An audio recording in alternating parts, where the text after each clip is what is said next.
Good morning, everybody. It's Jeff Goldberg for the Sales Pro Network here live on Facebook. I think we're live on LinkedIn and on our YouTube channel. It's Friday morning at 10 o'clock, so we must be doing an interview. And in fact, we will be in just a moment. As you know, I founded the Sales Pro Network to elevate the profession of sales. It's a place where salespeople can come and share their success stories, their challenges, get great advice and coaching from lots of wonderful people, including people like today's guests, and just a general place where you can learn, network, excel, and grow.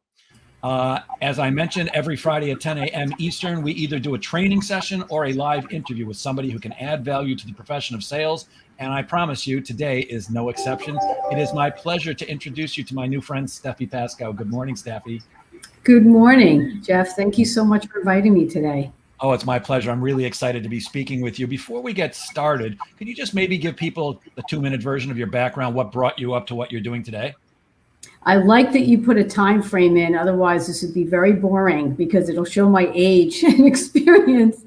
I started off in sales a long time ago and exceeded in it and did really well and figured out my formula to success. So top country in many large companies and small. And then I moved on to sales management. And it always seemed that folks who were sales or even management came to me for coaching and helping them improve their sales.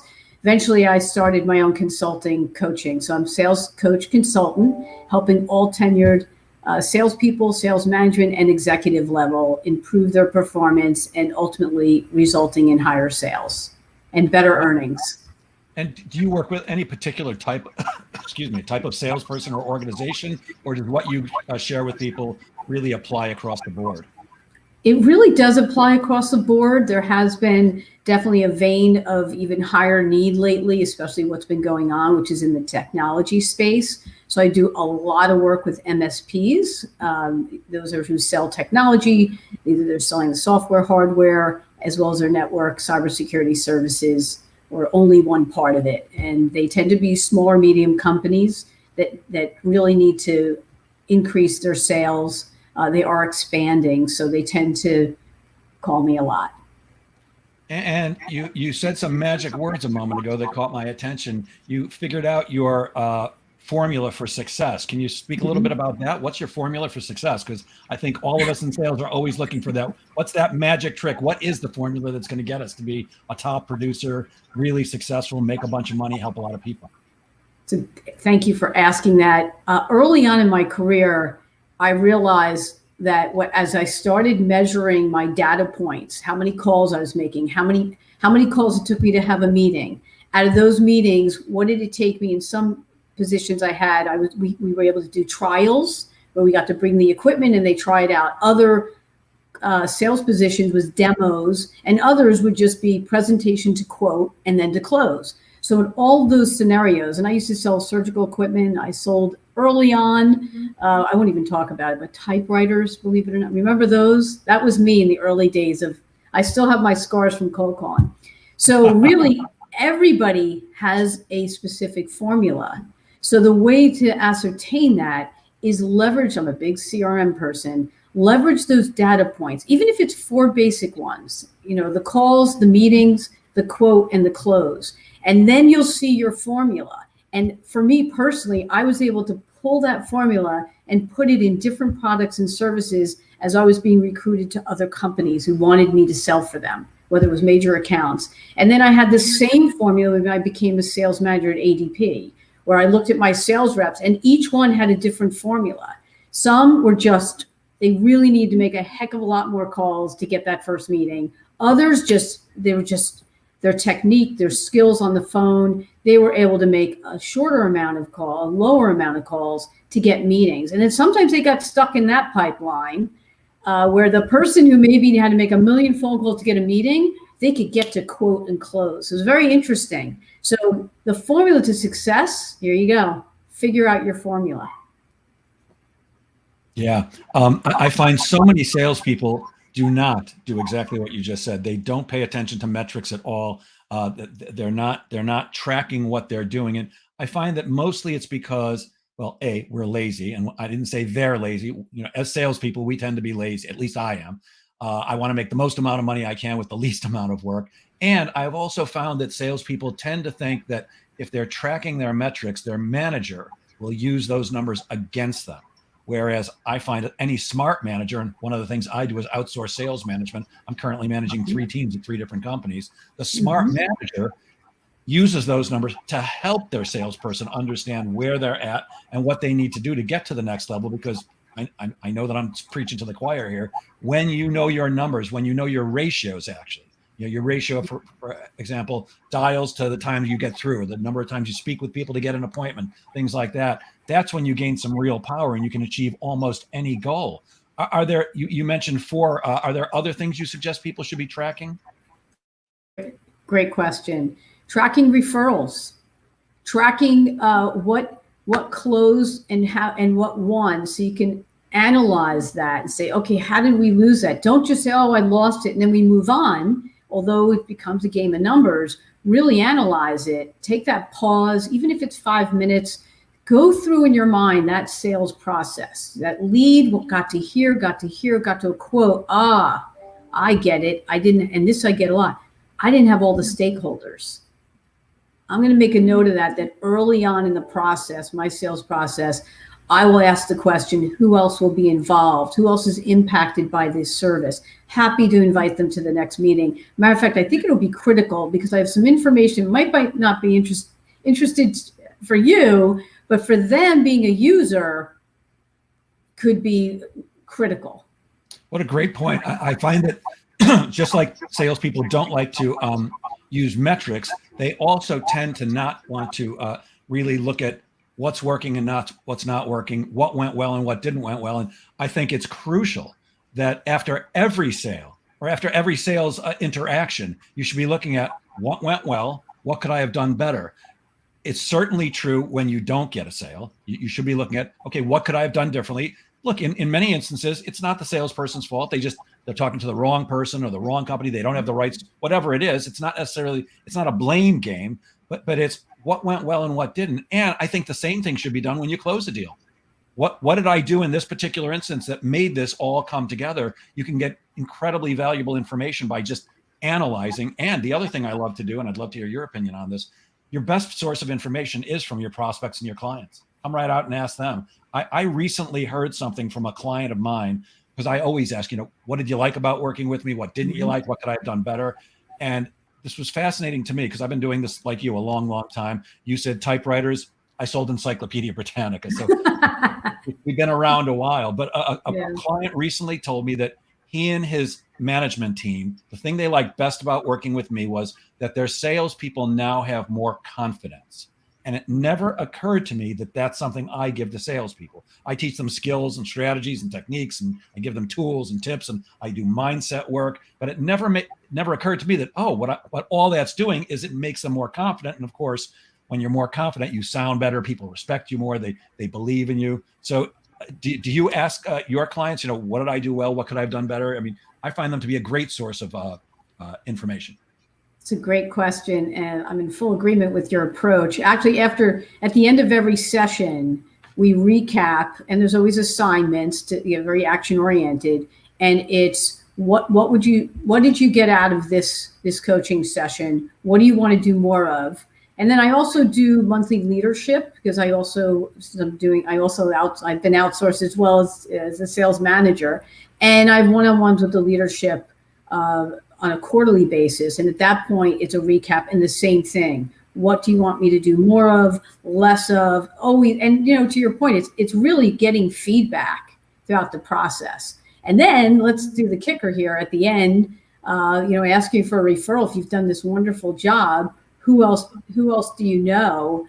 And I don't say lead or referral, just, I've helped you with improving your sales. When you think about other MSPs or whoever we're working with or other financial services, who in that space do you think I should contact that I can also help them increase their sales and improve their performance? So it's all just a beautiful loop. And, it makes as a salesperson, manager, coach, it improves what we're doing. If we don't ask for that feedback, we may well, first of all, we're very myopic. We're just thinking we're wonderful and isn't this great, but we don't improve. And let's face it, selling is different from when we sold encyclopedias and typewriters and today. So if we're not always asking for feedback and then doing the extra work to continue adding our skill set, adding our, knowledge base, we're going to act like this is what you're supposed to do when you coach someone who sells typewriters, which is different now. There's some basic foundation for sure, but the way we go about business, we have, technology to make things go faster, more rapidly. Yeah. I especially like the way you worded your referral request, where I see so many salespeople will say things like, you know anybody that I should be speaking with, which of course is a yes, no question and not a great one. The way I do it is simply, look, as you can probably imagine, I grow my business through direct referrals from happy customers just like you. Who do you know that I should be speaking with? Which hopefully makes them think about who they know rather than should I give Jeff a referral or not. By the way, good morning. If you're joining us live or if you're watching on the replay, if you're joining us live, please say hello. And if you did not connect your Facebook to StreamYard, then let us know who you are. Otherwise, we won't be able to just say Facebook user. And if you're watching on the replay, just make sure that you put in, hey, replay. Good morning, Steve Kent. Always a pleasure to see you, my friend. Ben Gibbs. How are you doing, Ben? Don Levine, our executive recruiter from Westbury, and Keith Ginsburg. He says, I'm in. Good morning, Jeff World. So you're now part of Jeff World, Steffi. I love it. Tony Scalise is here too. He says, hello there, sir. And I'll say hello there, ma'am. Hello how about sales experts? I don't know about you. I read almost everything that comes out. I still listen to other people because I don't know it all. And you never know when somebody else has figured out something that we may be able to pass on to our clients. Who are some of the sales experts you respect? Some of the books that you recommend? Well, it's interesting because a lot of my reading, a lot of times I'm very much zeroed in on my clients and what they do.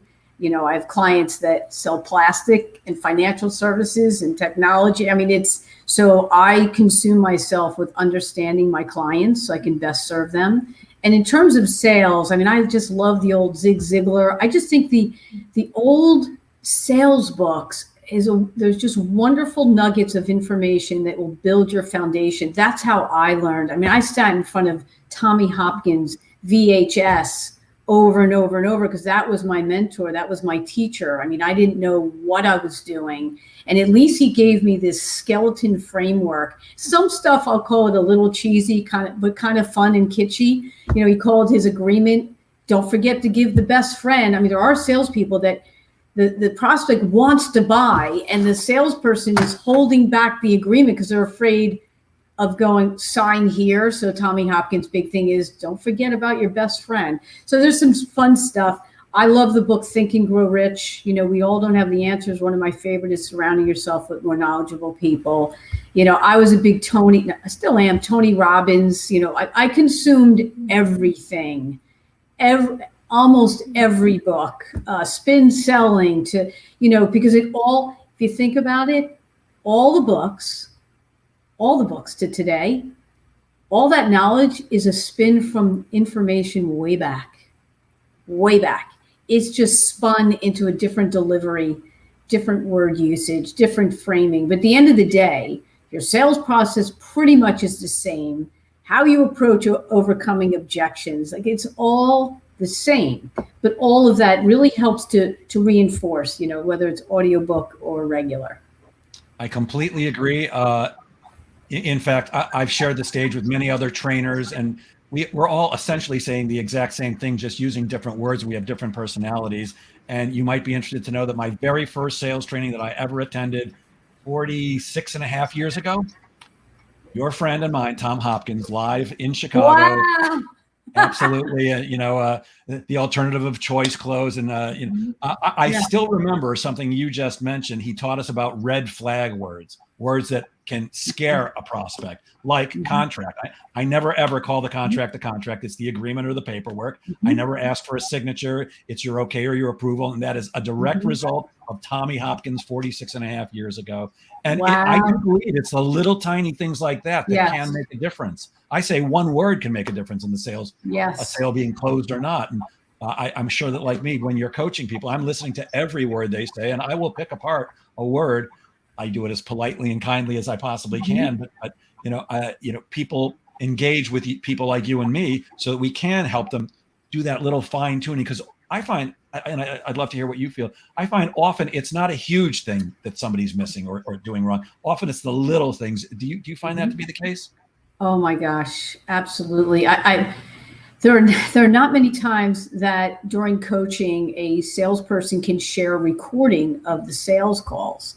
I've had that on very rare occasions, and that's usually when a salesperson is demoing and then they record it because the prospect may want to share it with someone else because they're demoing this product, but they're also selling. So I get the opportunity. I'll just do a tweak right now. So one of the feedback I'd given was, don't treat the meeting as a demo. It's a sales call. It's your opportunity to take control. Frame that meeting. Don't just jump in and say, all right, let's get into the demo. I have some parts of this system I want to show you. And then all it is a very transactional sales approach with features, benefits. And at the end, not even, next step, or I'll add one more thing, when that call just drops off without a next step, that little feedback changes everything. And that example, by the way, and I can go even deeper, it catapulted his sales. And it was, you could have taken just 2 nuggets of the coaching, and that alone would have changed his closing ratio. So yes, and yes. Yeah. I'm not a big fan of, there's a number of words in sales that I don't like pitch. I hate the word pitch. Oh, I do too. And I also hate demo. Demo implies, let me just show you our stuff. Let me show you why we're the greatest company in the world. And our products or services are the best, and why you should use us. I call that throwing up on customers' shoes. To me, sales is a conversation or a series of conversations leading to help the other person choose to do business with you. As good as I'm sure you are, and I am, and everybody else who's listening. And by the way, good morning.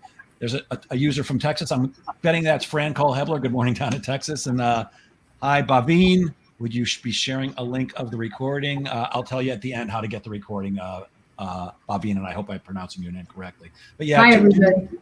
I'm sorry. Hi, everybody. But yes, I find that way too often people are just missing the little things, and it pitching just doesn't work. It really needs to be a back and forth. Yes. Too many times salespeople think we get paid to talk, and it's just not true. You and I get paid to talk as professional speakers, but selling, I get paid to ask questions and listen. I know that you work with account managers quite often, and there are salespeople who have a huge number of accounts, and of course, an account manager should be managing a bunch of accounts, and quite often they have annual agreements. And I find that quite often salespeople only get in touch. They'll send an email or a text or a call. Hey, it's time to renew your contract. How do you feel about that? And if you feel like I do, what are some of the best ways that an account manager can stay connected to their clients during the year? And still manage their time, but stay in touch so that it's not just, oh, hi, I want to get more money out of you. It's a great question. Thank you for asking, Jeff. So some account managers, if they have a book of business where they can absolutely manage touch points, leverage that CRM for touch points, whether it's a text, hello, an email, a full-blown meeting, but do that. For those with a larger book of business, put in a strategic plan. Take it's usually an 80-20. So take 20% of your database, as well as really looking at your whole database of accounts and ascertaining of this group, which is usually 20%, which ones could pretty much just kill my chances of not only hitting quota, but devastating my earnings. Like it could almost, I ask this of owners as well, which ones could almost put you out of business? Because sometimes, the big accounts, you start living off of them and you're putting all your eggs in that 1 or 2 or 3. So which of those, with that group, let's say it's 20%, put a plan together. So you're going to have a different plan. You definitely want to be talking to them. It could be once a month, a quick call, quick touch base, anything. It could be you're on LinkedIn and you saw they posted something, an article, and just do a comment through LinkedIn. Hey, John, I saw the article. I'm in full agreement. Matter of fact, I'm going to email you. I want to pile on that because I saw something else that you might be of interest, because now you know their interest. But constantly staying engaged. They may even be the ones that you're getting the referrals from. For the other, let's call it 80%, have a marketing drip campaign. Now, either your marketing, if you're lucky enough to have a marketing department, work with them so they're set up. And you can do it where they get an email, 3, 4, 5 weeks later, they get another touch base. And then by maybe the second month, again, depending on how you manage your time, you do a LinkedIn messaging, and also make sure you're linked in on all your contacts, all of them. Even if it's someone that's more of an influencer, not even an influencer, but someone that you constantly are in contact with. It could even be an administrative person who happens to, yes, let me get you through to Jeff, and link in with them. So you want that account to be very sticky. You also want your emails to be personal and not templated, especially with your 20%. So when you do your mail merge for your 80% drip campaign, just make sure it's to Jeff and generic enough where you don't have to change every one. That's not the point, because you're not going to have time to do that. But that they can feel that this was something sent to them and not sent to 100 people. Also leveraging Twitter, Facebook, Instagram, and as I mentioned, texting. You could, even with your 20% or your 80%, do a like. But no matter what, that 20%, and maybe yours is a little more because you look at it and say, okay, these aren't large revenues for me, but if I lose these two, that's a problem. Add that to the list, and that's the full court press marketing that you're doing to keep them hooked in. And have a quarterly review. Or if you don't want to call it a quarter, some quarterly business reviews can be pretty intense, especially in the technology world, where you're pulling a lot of data. It's very intense. You're getting engineers involved. Perhaps you're doing more of a business review, and you set that up quarterly, and you have the owners come in, if that makes sense. But you have those stakeholders in, and maybe you're just reviewing what's been happening. You're giving them some new information. 30 minutes, 1 hour, boom, and you move on. This keeps you latched in. Otherwise, guess what? There are other salespeople that are really good, and they're trying to get in. And they keep trying and trying. And it's not Teflon. That wall isn't Teflon. You never know when there's going to be a crack in it. Something silly like, oh, I haven't talked to that account in a little while. Just that, oh, that little while all of a sudden is 90 days. And that other person who's really persistent, like you and me, Jeff, we are cracking, and we see one fine crack, like we got in, someone said something. We're full boat in, right? We're going to now do a follow-up email. We're going to do a LinkedIn. We're going to do everything I'm talking about. And suddenly, the woman, Kathy, who was the account manager for the last 3 years, she doesn't mean as much right now. Because guess what? One of the top statistics of losing a good account is that prospect, and this is statistic, doesn't think you care. And guess what? Caring is the kind of activity I'm recommending, and I assure you works. Yeah, the last thing people want to think is that they're just a paycheck for you, and you only call once a year when it's time to renew. And something you said a moment ago is 100% true. Your competition is calling your customers every day. Our competition, your competition, my competition, everybody who's listening, your competition's trying to beat down the door, trying to steal your business away from you, just like you're doing to them.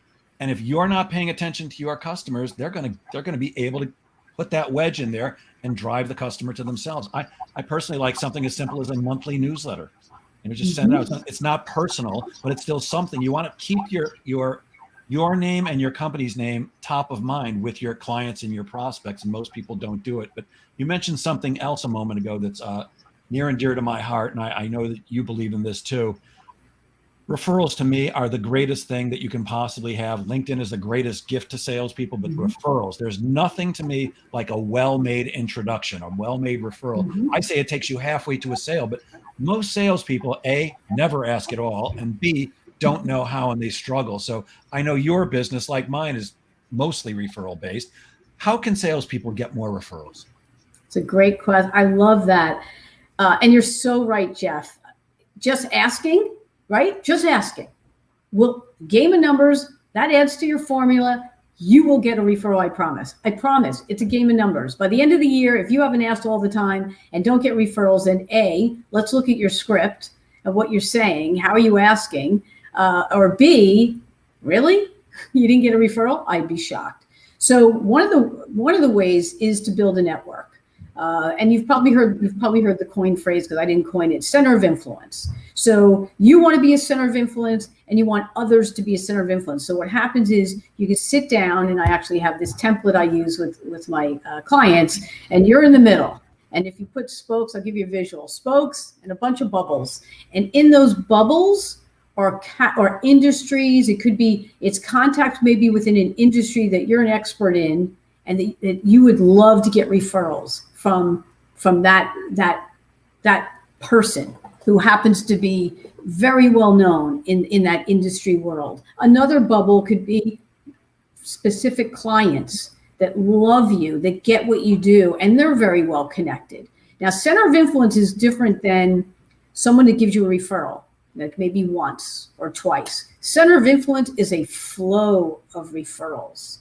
So the other is, if you lost the business, they know, especially if you've taken them through the sales process, they know what you do. They've gotten to know you. Hopefully you've built some good rapport in the beginning, but it really isn't a good fit. And maybe you even realize it's not a great fit. Maybe you're just too much of a robust system for them, and you really need to wait. That happens actually with one of my clients. They work with a lot of incubators, and there are many times they say not now, but they can see down the future, it'll probably be a good client. Well, guess what?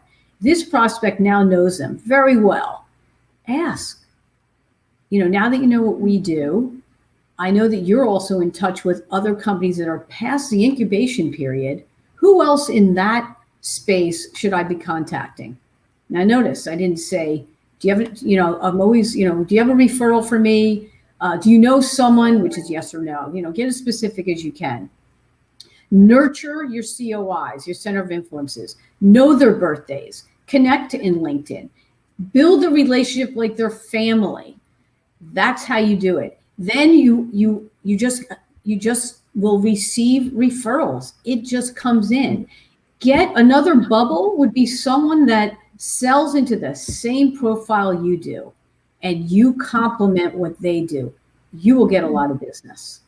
I love, you see me smiling. I love that one. I love making relationships with headhunters who recruit salespeople, because we don't compete with each other, but we're talking to the same prospects. For sales training, they're talking to VPs of sales, because those are people who are hiring salespeople. And the recruiter is talking to salespeople and sales managers, which both you and I do coaching with. I love meeting those people. But anybody who's selling to the same prospect that you are is a great person to form a relationship with. And by the way, speaking of great relationships, Peter Ekstrom says your number one customer is your competition's number one prospect. Peter Ekstrom is an expert at cold calling. And Peter, if you're still listening, and I hope you are, I just realized I don't think we ever did an interview, and I'd love to bring you on, because Peter Ekstrom is an expert at cold calling. And I think that's something we all hate doing and need to be better at. If a salesperson is struggling, as so many salespeople do, thank goodness for you and me, otherwise we'd be out of business. But when a salesperson is struggling, is there something they can do themselves to actually take a look and self-diagnose? Where in the process am I going wrong, and how can I improve that? Or do they really need to work with somebody like you? Yeah, I really think that coaching across the board is just helpful for everyone, because, and I will address the question you had, because there is a way to self-diagnose yourself, or as I would say it, and I don't like using the word problem, but it's like a sales problem identifier. Like, where's my challenges? And I'd rather use challenges than problems. But coaching is really critical, because even when you identify where you are, you still may need that extra sounding board, the person that you may even role play with. I mean, I'll do role plays during coaching sessions. Like, let's play this out. Let me be that prospect. Aside from that, it's also hearing how they may approach something, and then identifying, and we just talked about it a few minutes ago, there are even small little changes they can make that they can't see. It could be even the tone of their voice and how they communicate. So they can start, though, and here's your answer to your question, identifying yourself. Now, there's many pieces to this, so I'm going to pace myself, because it's an explosive way of identifying. Okay, so the question is, I have low sales. I'm pretending to be a salesperson with low sales. By the way, that would burn me up if that ever happened to me. There's something about low sales and Steffi that don't match. It's like, what am I doing wrong? Okay. Well, who's going to hire a sales coach if their sales are bad? There you go. So it's like a fat doctor. Yeah. So if we look at low sales and we fraction it off into two pieces, could it be too few presentations or meetings? We'll call it meetings. Okay. If that's the case, now let's split that off again. Is it call reluctance? Am I really making all the calls I should make? Like, let me be real with myself. And here goes back to our formula, right? If you've been tracking your formula through your CRM and you look at your sales reports, you would be able to identify that I need to make whatever that is. And by the way, I'll just give out another stat. And again, it depends on industry, it depends if you're an account manager, but a salesperson should be able to make 60 calls a day, including callbacks. Now that's without interruptions. Now, if you have a full boat of business and you're working on quotes and you have presentations coming up and second meetings, you're not going to do that because you're in that other part of your pipeline, but you're always going to keep making your calls. You have to make some kind of time. So going back to low sales, too few presentations, call reluctance. Let's keep going. If it's call reluctance, why? Poor work habits. What about low belief? I'm not sure I can even, I don't know if this is even working. Now you start really questioning, is it, the people I'm calling? You can go down that rabbit hole. Let's take it further. If it's poor work habits, is this salesperson, am I unorganized? Or do I not have clear goals? So see how you can start taking it down a vein? Now with a sales coach, we work with salespeople to help them identify where in that vein of the challenges are there. And it could be several, right? First, it could be time management, unorganized, then call reluctance, right? It's never just the one. But when you're unorganized, it ties back to your goals typically. There's also unorganized in that you don't have great systems. So if we put systems and process aside and stick to belief, mindset, and your sales skills, you'll be able to identify it. At that point, you may still need a coach to help you through. Yeah, now, I could go on, but I'm going to pause. Yeah, I don't want this to be a plug for you and me in sales coaching, but I am a big believer that we all need a coach. I have a coach, not a sales coach, but I have a coach. Tiger Woods, when he was the greatest golfer in the history of the game, had 7 coaches on his employ because people who are good, they want to get better, and they realize it's very hard to self-diagnose and be honest with yourself because we love ourselves. Here's the other thing. It's accountability too. I consider myself a man of my word, and it's a very important thing to me. After my 3 kids, the most important thing in my life, my 3 kids and my dog, not necessarily in that order, by the way, is my integrity. And I consider myself a person of integrity. And if I give you my word on something, I'm going to keep it. But if I make a promise to me, I'm a little bit less stringent about it. Not that I don't keep my promises to myself. I'm a pretty disciplined guy when it comes to that. But when it comes to push comes to shove, I might just let myself slide. Where if I know I have to speak to you next week and tell I made a promise to you, Steffi, I'm going to make X amount of calls or send about whatever I'm going to be doing. And I know I've got to talk to you and I'm going to have to tell you I didn't keep my word. That will, for me, that absolutely drives me to keep my word. Just knowing that I have to tell you that I didn't. I have an accountability partner. We speak every Monday afternoon at 4:00. And there have absolutely been times when it was 3:00 and I go, oh no, I got to talk to Tracy in an hour and I didn't do what I said I was going to do. And I'll do it in that hour just so that I can keep my word. So I think the accountability piece with a coach is as important as the advice that somebody like you can give and the way you can look at somebody's situations and dissect them in a way that they can't do them themselves. I have another question for you, and it has to do with what we're doing right now. We're using a video conference service called StreamYard. Zoom is the one that everybody knows. Almost all of us are using Zoom or some type of video conference service extensively for sales. most of my career was spent in face-to-face sales or direct sales. I certainly have managed teams of inside salespeople, but now so many of us are really inside salespeople. And is selling via video conference different than selling face-to-face? And if so, what do salespeople need to do differently, especially when it comes to communication skills and listening skills, which I think most salespeople suck at? Take it away, Steffi. Oh, there you go. So really, okay, so there's similarities because person to person, face to face, not Zoom, obviously, but in a meeting outside of Zoom, we need good communication. We need good eye contact. We need good listening. Now, with Zoom, it adds a layer. Here are some tips. So show up early. To be early is to be on time. To be on time is to be late, because you never know what's going to happen. You know, you were just on, I mean, tell me, has this happened to you, Jeff? You just on a Zoom meeting, you get off, you sign on, and 9 out of 10 times I'm absolutely early. If I'm not early, it's because something happened that took me away. But I'm over paranoid that something's going to happen. This has happened. I hang up, everything was fine. Everything was perfect. I go on and the internet goes down. Well, I'm early. So I grab my phone and I have cellular and I'll do a hotspot because I have time. You know, when you don't have time, you start fumbling, you get nervous, and you're showing up late.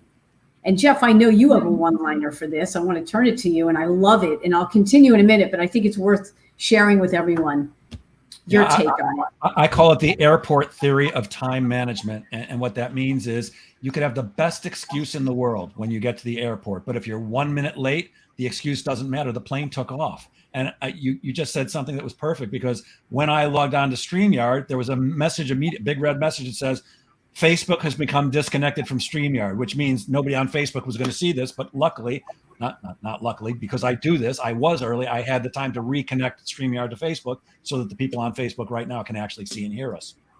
There you go. And I was early, so Jeff didn't have to panic. Where's the speaker?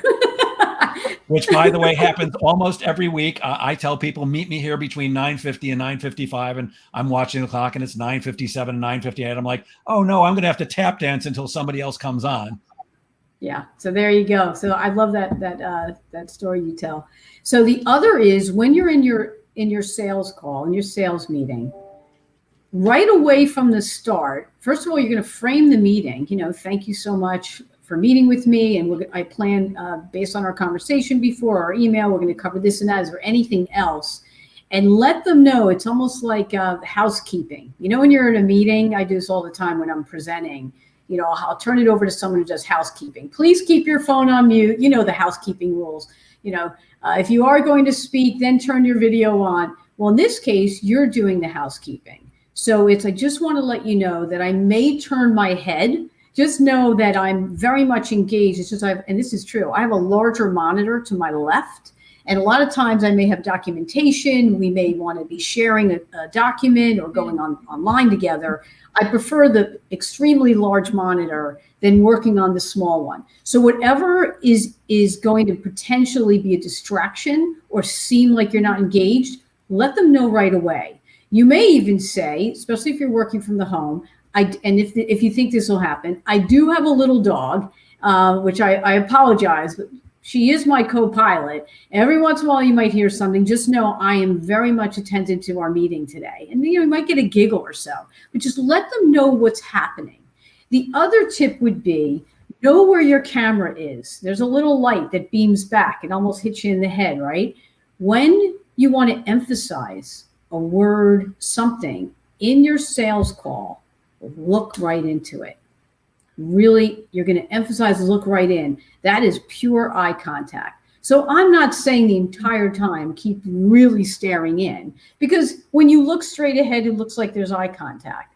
But when you're emphasizing, you know, whatever that is, and that is why the value of not doing it would mean your points will go down. That'll cost you a lot more in your technology insurance. See, I'm kind of leaning in a little, I'm zeroing right in, and that's my emphasis. So that's a tip. Yep. Test for understanding. So if Jeff says something to me, play it back, paraphrase it. So what you're saying, I just want to make sure I understand. Da da da da da da da. Don't race through your sales call. Pause. Listen. Don't interrupt. If something comes in your mind, the beauty of Zoom, and I personally love it because I'm a note taker.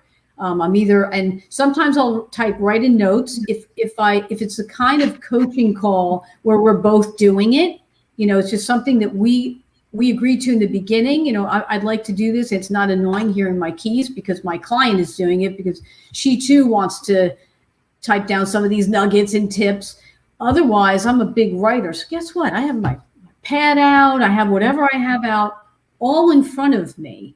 And so I don't need to interrupt because something pops in my brain. Like I've noticed you, Jeff, as we're doing this, that if something pops in your brain, I notice there's a little bit of movement. I like that Jeff is taking notes. I'm taking notes.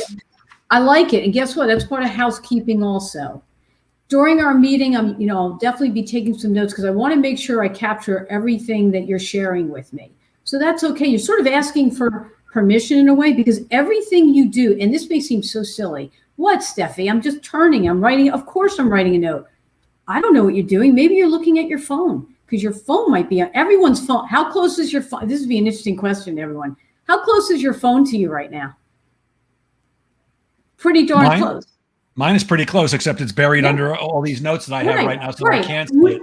Right. You and I aren't going to be distracted by it, but we're in our office, whether it's home office or not, our phone's going to be nearby because when we get done with this, I'm going to check my messages. I'm going to go online. So you always want to up front let them know that, I do take notes during our meetings. I want to capture everything you're sharing with me. I don't want to miss anything. So now when I tilt my head and take notes, I've already asked for, we'll call it permission in a way, because what's the person going to say? Look, that's annoying. Well, guess what is annoying? If I turn away and maybe I'm writing a love letter to someone, like what am I doing? The other is your chances of interrupting are so low because the thought goes in your mind, to my point of what I shared with Jeff, how he turned. I knew he was taking notes. So you're taking notes. You're taking notes so you won't forget. Therefore, you won't interrupt. And then you can go back, test for understanding, look at your notes of what popped in your brain that didn't make sense to say right then and there. So keep a blank pad and pen close to you. I do work with sales reps that are really big on OneNote, and they'll either have a tablet or they type right in. Just let your client know, your prospect, it might be a prospect, either one. I just want you to know I want to capture everything. I hope my little keystrokes aren't annoying, but this is the way I can really stay organized and make sure I capture everything. A prospect's going to respect you for that. So those are some of the tips. I tell people up front that, I'm looking you in the eye, but if I'm not looking you in the eye, it just means I'm looking down because I'm taking some notes. Because I want people to know when I'm not, when they're staring at my bald spot, I don't want them to thinking I'm looking at my phone or, checking Facebook or something like that. I actually am a big fan of taking notes by hand when you're speaking to a prospect because the typing is distracting. But I find by letting people know up front, I'm going to be taking some notes. So anytime I'm not looking you in the eye, it's just that's what I'm doing. I'm not personally a big fan. Here's a slight disagreement. We like we said before, most of us agree on almost everything. Mm-hmm. I'm not a big fan of asking permission for anything ever. And I absolutely never thank clients for their time. I expect them to thank me for mine. I'm not a fan of, especially starting out a meeting, thank you so much for your time, because I feel that elevates them. It puts them up here and you and me down here. And, in our business, we need to at least be considered as even. So I'm not a huge fan of that one. But taking notes, I think it's essential. One of the keys, though, I think, is to take notes as quickly as you possibly can, because when you're writing, you can't be listening effectively. And I want to come back to that. Part of selling is effective listening. And I really do believe most salespeople suck at it because we think we get paid to talk. What are some tips for better listening skills? Mm-hmm. Yeah, it's just staying more silent. I think, Jeff, you brought it up a few minutes ago. You definitely did. Where, we, as salespeople, you're not doing all the talking. And a lot of salespeople believe that I need to talk. I'm transferring knowledge. I'm letting them know everything I do, why we're so wonderful. And then I'll find out about them. Definitely reverse. Obviously they have a tidbit, you wouldn't be in the meeting. There's something of value you have shared that sparked their interest, that triggered them to say yes to you. But it is all about them. So planning those qualifying questions ahead of time, having a really good plan and really good questions, and having questions of different levels, kind of the lightweight question, severity questions, value questions. Have them all set up, and therefore you'll stay in more of an active listening posture than a very interrupting, talking too much. And I know salespeople get uncomfortable when it's silent. Silence is golden. First ones to talk, and this might have been Tommy Hopkins, first one to talk loses. It might be from him. I don't know, there's a lot of tidbits. That was definitely Tommy. The first one who speaks loses. Like, here's my belief that, in sales, we either both lose or we both win. Either you get my product or service and I get your money. You don't get my product or service, I don't get your money. So we're really on the same side. And I'm not a big fan of the sales books and gurus who talk about sales is war. It's really, to me, coming from a place of service. And you said it a moment ago, it's not about your brilliant presentation skills. It's just not. It's about asking questions and making it about them. It's about letting them speak way more than you do. We tend to be in love with the sound of our own voices as salespeople. And look, there are very few walking this planet that love the sound of their own voice more than me. I love being the one that's being listened to, but that's not how I sell. I love when I have to stand in front of an audience of salespeople and can share information with them that helps them sell better. And I love the looks on their faces as they're getting it. But man, oh man, when I'm selling, it's mostly listening. I'm a great question asker, and I believe that that's what makes me great at sales. Not my brilliant presentation skills, not my strong closing skills or yours. It's the ability to care about somebody else and truly come from a place of, I'm here to help you, and then asking the right questions to find out how you can do that. I want to turn to something else, though. I know you work with a lot of sales managers, and my experience is the vast majority of them are unqualified for the job. Simply, it's not their fault, by the way. It's simply because they're mostly salespeople who got promoted but never got trained. What can a sales rep who has a less than effective sales manager do? And I just want to say one more thing before you answer that. My belief is this: an effective sales manager is the linchpin of every sales organization, because most salespeople are only okay at their job. Very few people are superstars. And that means you need an effective sales leader. So how does somebody who does not have an effective sales leader, how can they make themselves better? Besides the self-directed thought on what am I doing wrong, and the self-look at what they're doing, what else can they do to help themselves? Well, I can tell you from a pure experience, being a salesperson, and I was recruited into different companies and had different types of roles, that I can count on one hand, and maybe even just two fingers, of a sales manager that got me.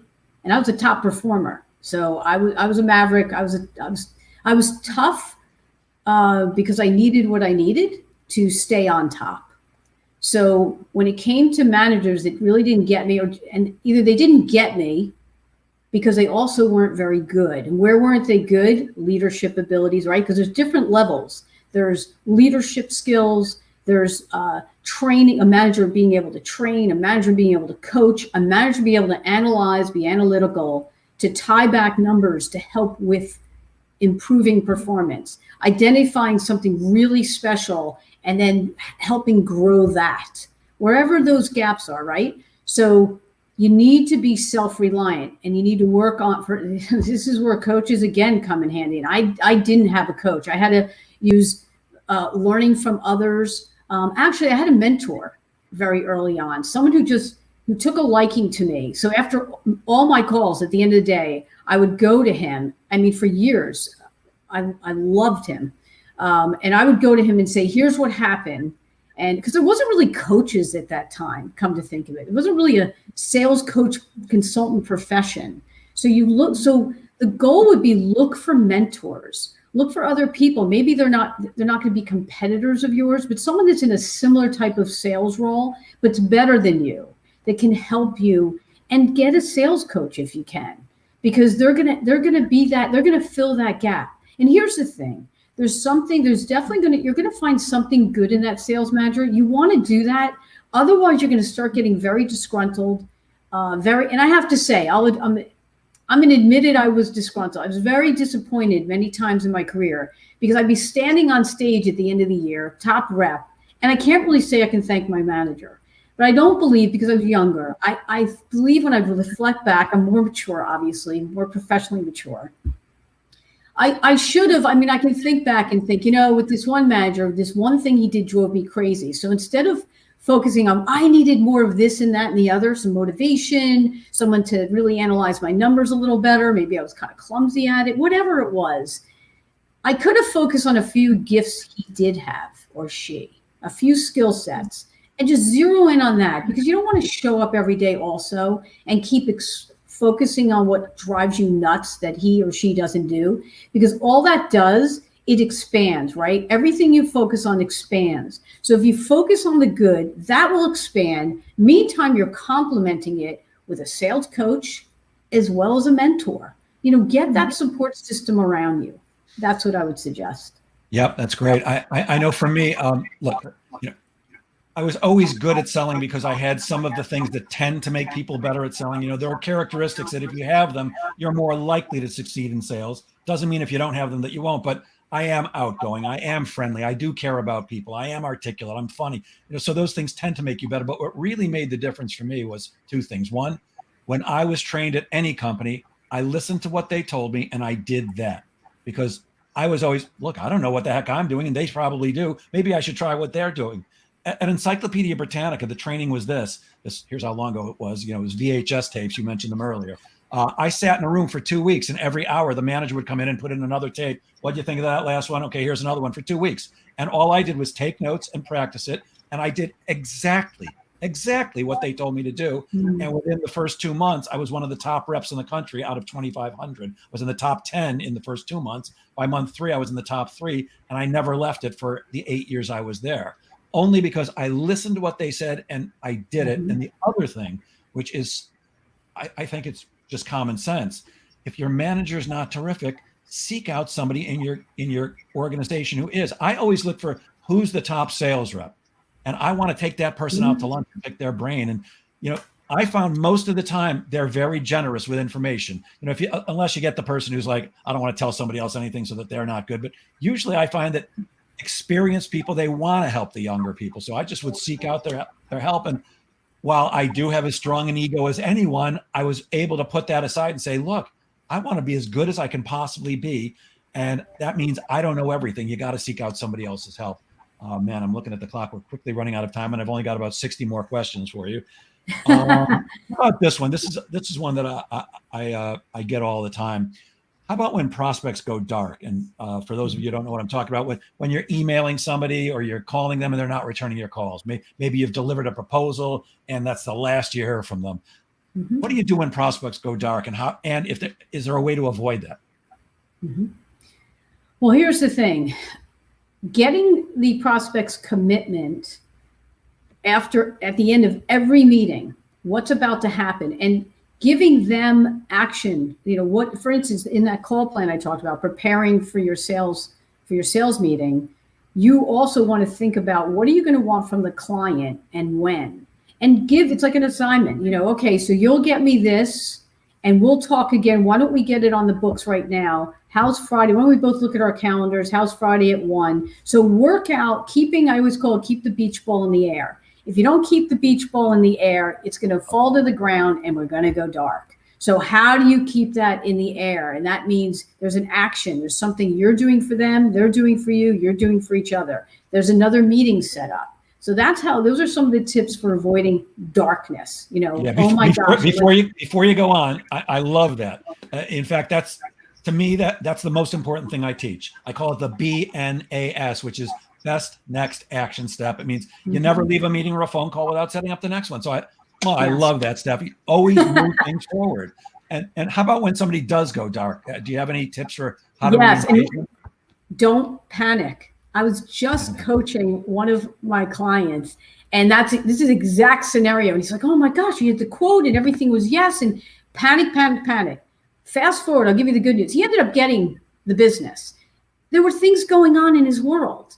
And it wasn't he was looking for another quote from someone. He was getting some more information, and he kind of let days go by. And it actually was a few weeks. So here's a rep went through all this time, they panicked. So number one, do not panic.